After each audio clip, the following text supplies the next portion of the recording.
Hi, everybody, and welcome to our second podcast. We are delighted to bring it to you today from different locations, actually. Me in space, and Louisa is basically in a beautiful, surrounded by clouds, and Amelia is in the ocean. So we're very pleased that you are watching us today. It is our total pleasure to be sharing with you some relevant information, actually, and a piece of research that my fantastic colleague Amelia has done. And I can't wait for you guys to listen to what we have planned for you, what she has planned for you. And please support our project if you find some resonance within you, and follow, subscribe, and like our video as well at the end. Leave us a comment as well, leave us a message, and maybe support us thinking about topics and themes you want us to share, to talk about. And if you want to become a volunteer, feel free to let us know. So thank you very much. Nice to see you, Louisa and Amelia. So today, Amelia will start presenting a very interesting talk on self-realization. Yes. So I just wanted to start with some of the definitions of self-realization, just so people can get a rough idea what self-realization actually is. So the Western definition of self-realization is the fulfillment of possibilities of one's character and personality. And this, to me, means becoming content and happy with the truest and most honest version of yourself. And to not hide behind masks and layers of other people and other people's expectations. The Eastern definition isn't too much different, and we find that a lot within self-realization is that all over the world, the definitions and understandings of self-realization aren't too much different from each other.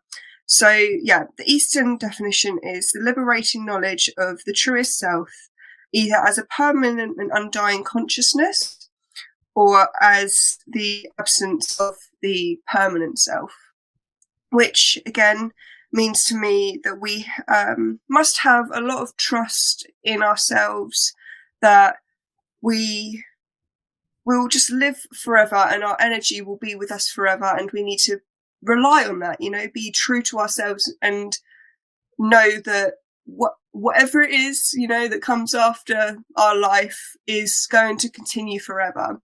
And I'm sure that people have heard this before, and it's the first law of thermodynamics is energy cannot be created nor destroyed. It can only be transferred. So as human beings, we are energy, and we must trust in that energy and understand that our truest energy, our truest self is what's going to live forever. So I thought that was really, really interesting. And self-realization is so important because it allows each person to be their truest individual self. And it allows us also to take some time and realize what our needs are and meet those needs and be happy with, just doing what we need to do and being okay with that, and know that we are confident in ourselves, in our innate being and our innate love. And it's a really magical theory and idea of self-realization. It's truly wonderful and really I think just a great idea, to be honest. Within my research of self-realization, I actually come across something called Maslow's hierarchy of needs, which is a wonderful little tool for anybody to have a look at. And I do recommend that people do just go onto Google, and you'll find it. It's right there. But it basically highlights our needs in a little pyramid. And at the bottom of it is our psychological needs. Those are the most basic needs, things like food, water, sleep, shelter, clothing. And then it's safety needs, which is like personal and financial security, employment and good health. Then it's love and belonging, which is what it is, it's friendship, it's having a family. And then it's esteem. So being confident in yourself, having that self-esteem. And then finally comes self-realization, which is the desire and the ability to be the most that one can be. And each of them are highlighted in steps, and you can do some more research just to figure out how to complete each of them steps. And this was created in 1943, which is really interesting because human rights were kind of adopted in 1948. So Maslow's hierarchy of needs and human rights kind of come hand in hand, So our human rights are kind of embedded into Maslow's hierarchy of needs. The right to freedom of expression, the right to shelter, the right to a private life and a family. They all kind of weave together, which is super interesting. And, it's... People think that self-realization is a really difficult thing to get to. And I can understand that because, you think about all of these steps to get to this like pinnacle of self-realization. And it sounds like it is very difficult. But I also done a little bit of research into how we can cultivate self-realization and, start to bring that a bit more forward and have some trust in ourselves and, really step into self-love and go from there with it, because self-realization as well is very much stepping into self-love. And what I understand as cultivating self-realization comes from, journaling, making sure that you get all of your thoughts out and understanding how your day went, to allowing yourself time to rest, time to have fun, time to dance, time to sing, really, like I said, stepping into self-love. Meditation is a really good outlet as well, along with, mindfulness and really being in the moment and appreciating what you have in the moment. And unfortunately, I do feel like some of that has been lost in today's modern culture. I think a lot of people are so obsessed with things like social media that we kind of forget our true self and who we are and our personality. I have actually written down here that I think in current times, our confidence is mostly built off of likes and views and being a lot like everybody else. People fear this cancel culture, and so they don't do what they truly want to do and instead sit idly by or do what everybody else is doing. And to reach that pinnacle of self-realization, we must, do what our body and our souls want us to do and really indulge in our own character. So yeah, I thought that was really, really interesting.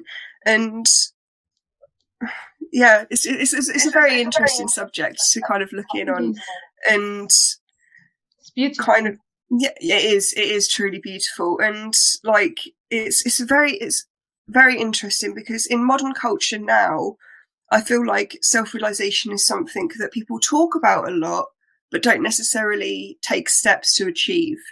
And I think that is because in today's society, realization of the self can kind of come from or be in kind of two categories. So either we can be hyper aware and very, conscious of everything that we do and know that, CCTV's watching us, the media's watching us. We put stuff on social media and everything we do goes on social media for a lot of people. Or we can be completely unaware. And that unawareness as well is just as dangerous as being hyper aware. And what we need is that beautiful balance. And balance comes in with everything.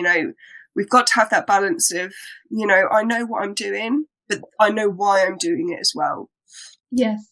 And so it's a very, like we said, interesting and beautiful subject. And I believe that a lot of people know about self-realization, but again, don't necessarily take steps to cultivate that self-realization, and are kind of stuck on, if we were going to go through the steps of Maslow's Maslow's hierarchy of needs, I think you're stuck in the safety needs / love and belonging. Not a lot of people, I feel, get to the self-esteem stage, and it's because we are stuck in this cycle of constant people pleasing and making sure that we look good to other people. Yeah. Which is quite a sad reality, but I do believe that we're not that far into it that we can't come back from it. And it's things like this podcast that people are going to see and go, that's an idea. This is something that I can do to take steps to really be the best version of myself.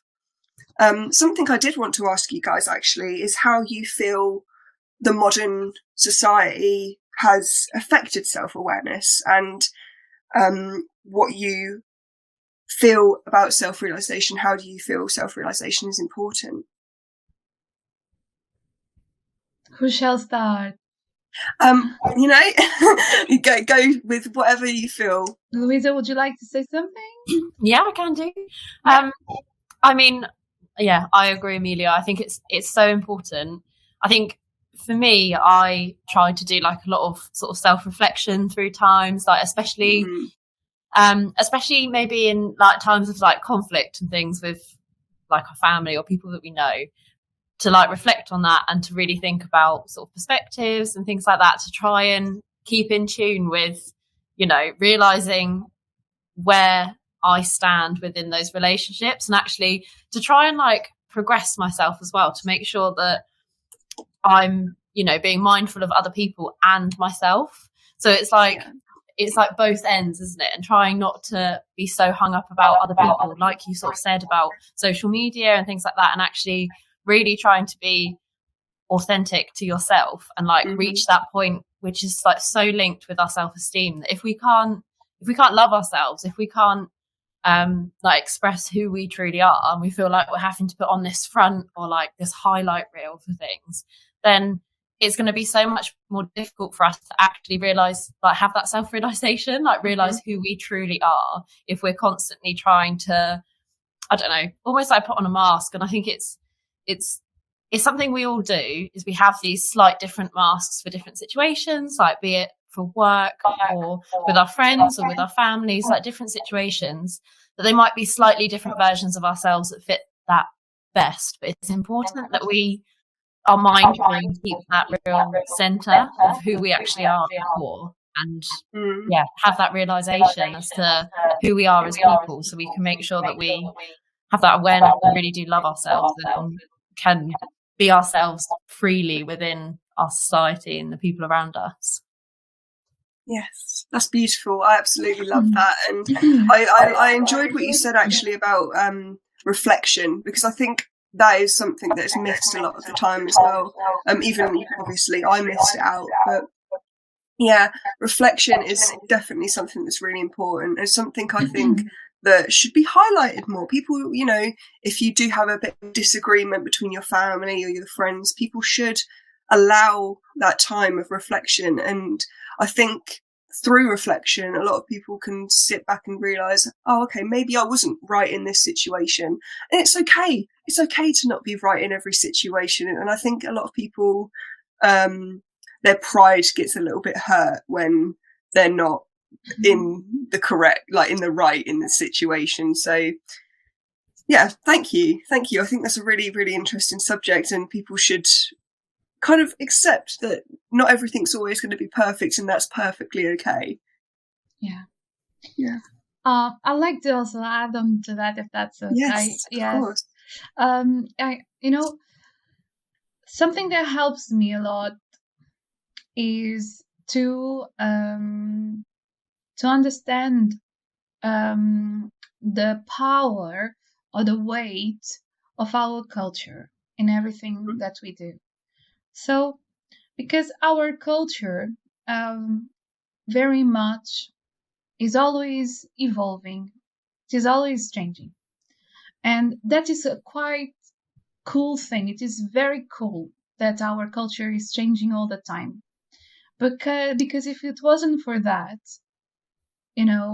we would have stayed stuck and have we would have sustained rigid thinking styles, perhaps, and fear and guilt, because our culture is I'm not talking about any specific culture. I'm speaking about culture in general. And of course it talks I'm Portuguese. I've been living in the UK for 11 years, so I have a beautiful, I think, a vision of these two different cultures, which in a way supports me having that distinction, if you like, that awareness of the importance of culture.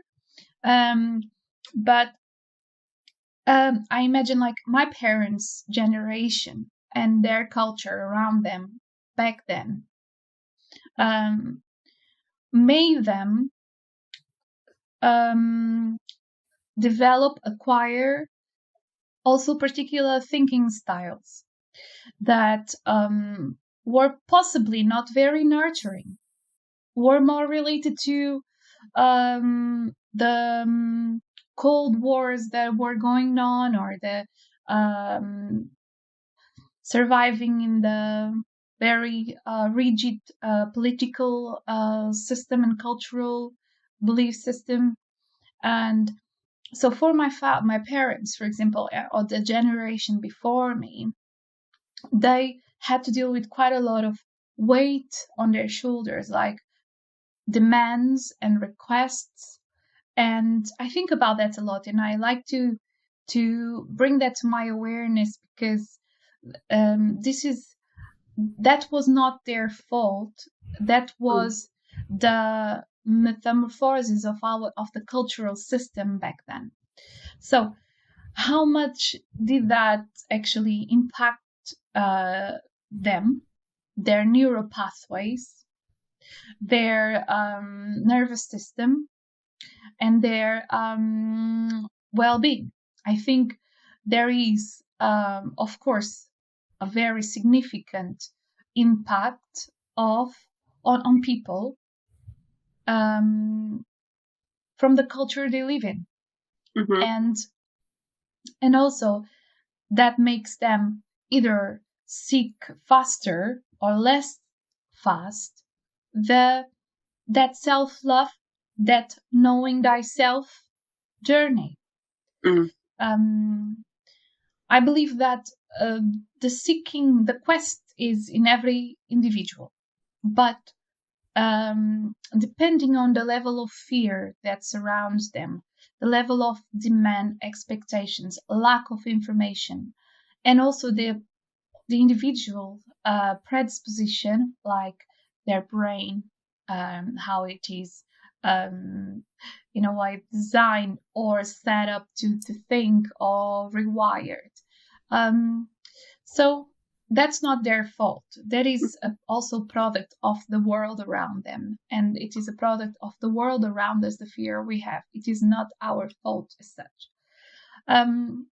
Because of course we have a responsibility, but we don't necessarily desire oppression. The oppression comes from imposition of particular agendas and particular mentalities. Does that make sense so far? Yes. So I'm just wanting to bring that to the conversation as well, because the power of the culture can impact in my self-realization and in your self-realization, and the things that we all seek to understand will contribute immensely for our collective self-realization. So Yes. we are all different and unique, and for sure we have a potential that is infinite. But if we don't have, as Amelia was describing beautifully, if we don't have that balance, that self-awareness is not all or nothing. If we have all or nothing thinking style, I think we will miss out on lots of fun, really, and of discovery, and we will end up getting very anxious for no reason. For no reason. Yeah. And also, self-realization to me is very biological, because if ourselves, the cells of our body, have the ability to sustain healthy a healthy functioning, like our heart is constantly beating. It is the environment and what we eat and what we do that basically destroys the body faster.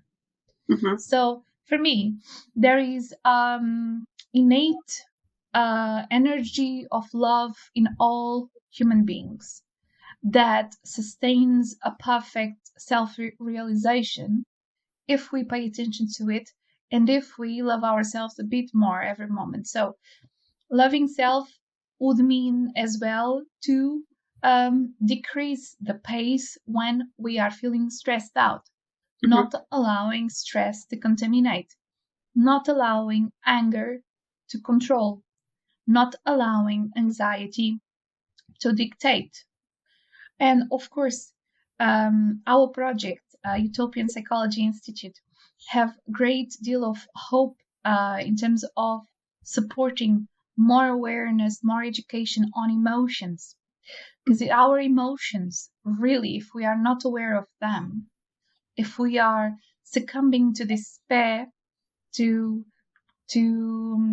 anger, and to anxiety, how much can we really notice in terms of who are we, what are the things we really want for our lives, or in a very individual way. So yes, and I also agree with the idea that essence is eternal. Energy, for me, it's granted understanding that we live on, and that what we do with in our here and now, the point is not about any philosophy or religion or anything like that, is if we have that love for our present moment, we are going to be way more careful and way more studious, even way more diligent. And would that not bring us quite a lot of more excitement and enjoyment? Of course it will. And of course, it might even be very subtle that just the individual is feeling that inner joy, that inner peace, and that inner love that nobody can maybe understand. Oh, no, people can understand, but maybe nobody can see it because it is biochemical, it is invisible. So, but although they will be able to feel the energy like around the person, they will feel calming, they will feel supportive, compassionate energy. And I believe that that energy is totally perfect already. This is the kind of energy that we need to discover more and more in our daily life. In terms of self-realization, is we are that love, that energy, and we need to discover more of that, and apply that in every area of our life. Yes, that's kind of my view. I love that. I really do, and everything you said there is really pure. Is the only word that I have for it. It's very pure and very like just educational as well. Really, it's a wonderful thing you said about different cultures and generations. Obviously, do have different experiences with self-realization and how they get there. I totally agree with you. The generation before me have different issues to what I've got, when it comes to building up to that ladder of self-realization. And, I live in a very privileged country of, England, it's a very it's a richer country, so we tend to get things kind of given to us. Whereas there are countries all over the world that aren't as fortunate as what we are and aren't as privileged as what we are. So it tends to be a little bit more difficult to reach that self-realization because it's not the first priority. And so it's definitely a very interesting subject to think about. So what you were saying is that self-realization is intertwined with that reflection about the culture, and also that self-checking, checking in, and decreasing the velocity of our thoughts, of our thinking styles, to assert self. Because many people might feel like, what is self? They might be very confused about the word self. Yes. Self means I. If you would look in a mirror and say I, maybe you would say this word I, depending on the day, depending if it's morning, noon, or evening, and depending if you're going out. You might have a beautiful dress on or beautiful clothes and feeling that I look good, Or you might waking up in the morning and in the morning feel I look awful. So that I in the morning or even at noon, I am starving, I am hungry. That's the I we are talking about. It is the self. We are not imagining an ideal self. We are saying that the self is ideal already. And it's like the self has quite a lot of entanglement going on of cultural beliefs, meaning I am Portuguese. People in Portugal, like few years back, would go to church in Christmas Eve, Christmas night, and would look a little bit odd if you would not go, along to that. That was actually like 20 years back, maybe 30 years back, maybe even 50 years back. But anyway, I'm 36, but I hear my parents talking about this. My grandparents talked about this. I remember still in my time, that's sort of like an expectation. So that is like a belief that we as Portuguese must, otherwise we will look bad. We will not belong to the group. And that in itself, of course, I'm talking about something very simple and very light, but that in itself could have evoked in someone like great deal of rejection in case of they couldn't go, or they did not think they should go, or they had a different belief. They would be quickly, in a way, labeled. Either could be very mildly labeled, or even moderately, or even severely labeled. So it depends really on the individuals we're talking about. So it's important that we understand that I is always facing pressure from the culture. We are always. As a psychologist, I have pressure from particular structures of thought, and as a woman too. And so, but do we agree with that pressure? And is that a better way to deconstruct it? Because there is something called the human rights that totally triggers awakening. It's like a bell, that triggers like awakening in us, and we suddenly realize that we are here for our freedom. Culture definitely has, I think, quite a lot of weight, and I also think a lot about Japanese culture because they are so amazing with their cartoons, with their um, technology, with their scientific evolution, and yet their culture is very very interesting. It is very definitely peaceful, calm, and interested, and perhaps sometimes might feel sometimes a little bit rigid in particular avenues. And so I like to think about self-realization of knowing thyself, knowing oneself, not just from the social expectations around us that obviously date particular time and space. So they correspond to particular time and space. And And that in itself, for me, it's very refreshing. I always feel renewed when I think about the impact of my culture that is inadvertently always suggesting new things to me. That it's almost like it is a subconscious mind, isn't it? Like Mhm. managing the unconscious and the conscious information in people, and has that dance, that kind of the the pressure, the automatic pressure, the automatic fear, and also the self that is a self that is free and will Mhm. always seek freer experiences and always try to feel more loved and more looked after, better looked after, and more respected, and also creative, I guess. Yeah. Mhm. And I was wondering, guys, what's your view as well about psychology in general? Because psychology is a magnificent field as well that, of course, has provided many magnificent um,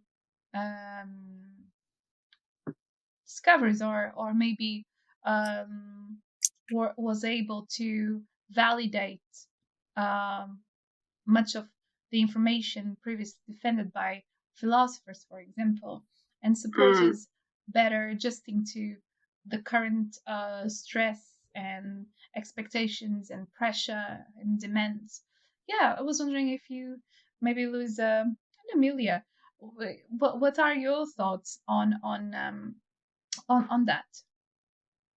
Yeah, I think self-realization has really been something which has really been taken up by psychology, and it plays a really big part in sort of that active working psychology of like therapy and things like that, because there's a lot of therapies which really use that, that sort of awareness and that reflection of our how everything ties together. So like our behaviors, our thoughts, our feelings, and how they all combine to really create that awareness of what we do and why we do it. So then that can be really therapeutic for so many different reasons. Like if people have, anxiety and things about certain areas, or there's so many sort of applications for it, where having that awareness, that realization of ourself, and trying to reach that point of self-actualization is so important for our authenticity and everything, which really combines like to who we are as people and how we feel as people,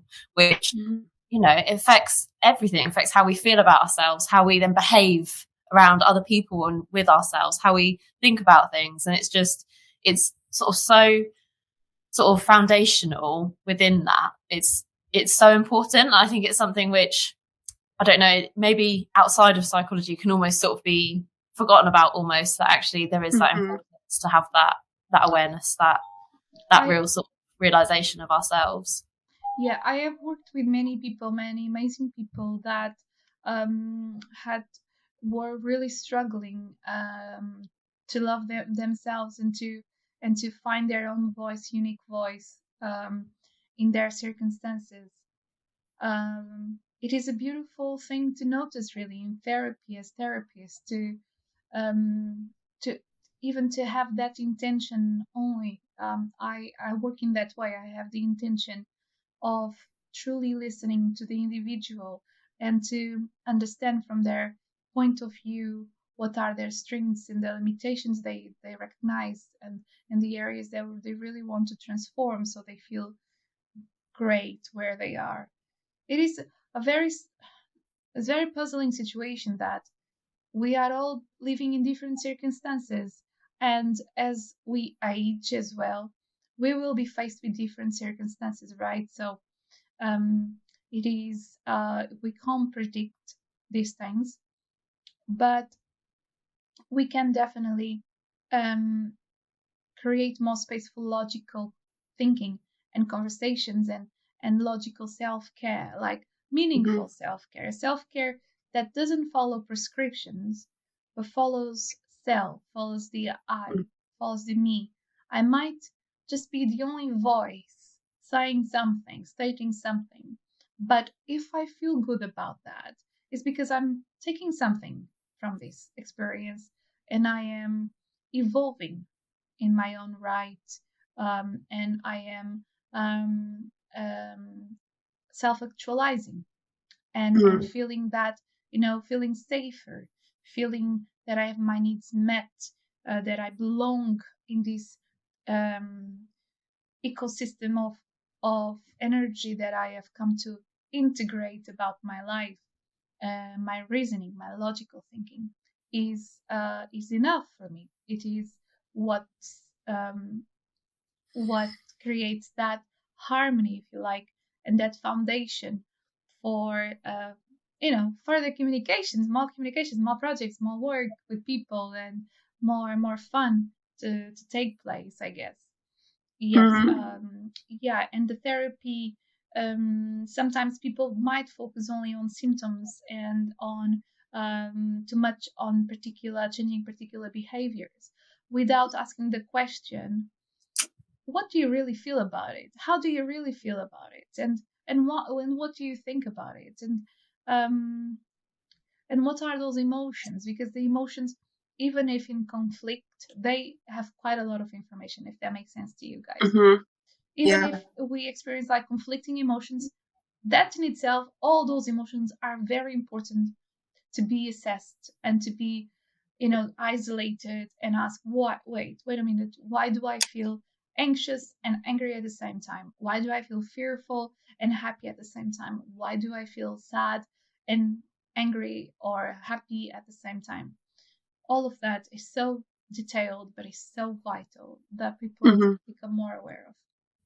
Yes. Yeah, and it's that's a really good thing to bring up as well, because I think within psychology and self-realization, like together, it allows us to recognize patterns as well, and patterns of our emotions and our feelings, and something that continuously happens and then causes this emotion to come up. It it allows you to take a step back and go, okay, so whenever this happens, I feel this way, and then this happens, and you can see the pattern in it, and it allows you, like I said, to take a step back and recognize that that's what's going on. Instead of just being caught up in the moment, you can see, that there is a pattern there, and there's stuff that you can do to either prevent it or make it better, Yes. And I think that, like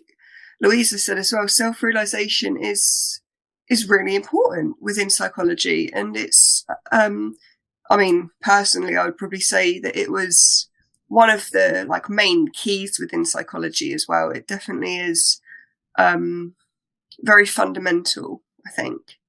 Yes, indeed. It is it's like ignoring the roots of a tree, and just imagine the aesthetics of it, or not aesthetics, but the outward structure, and forgetting the roots. The roots is your soul, is your infinite potential that is so yours, and you know that that's your home, and you know that we all need to learn to love it, and to understand it, and to be its best friend. Yeah. Oh, amazing. So lovely.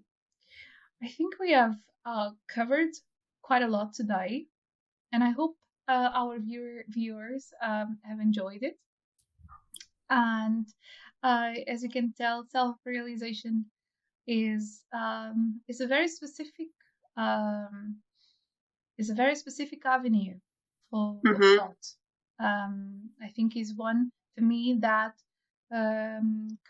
corresponds to why we're here, the purpose of our lives and our existence, and is one of healing as well. It is really, and of promoting positive and healthy cultures. And I really sincerely hope you enjoyed it. Everybody's viewing it. And any other thoughts, guys? Any other suggestions? I just wanted to say that my research on self-realization will be up on the website very, very soon. And the link to the website will be down in the description if anybody did want to take a look. Awesome. And Louisa? I just think it's yeah, it's such an important thing to think about. And I think once you start these conversations and you get to learn about these things, then it's just sort of the key to unlocking all of these like thoughts and things that can actually help you sort of get there. So Amazing. So we say goodbye for now, guys. Please come back soon and support us if you can, and if you like the project. Take care now. Yes. Say goodbye. Thank you. Bye.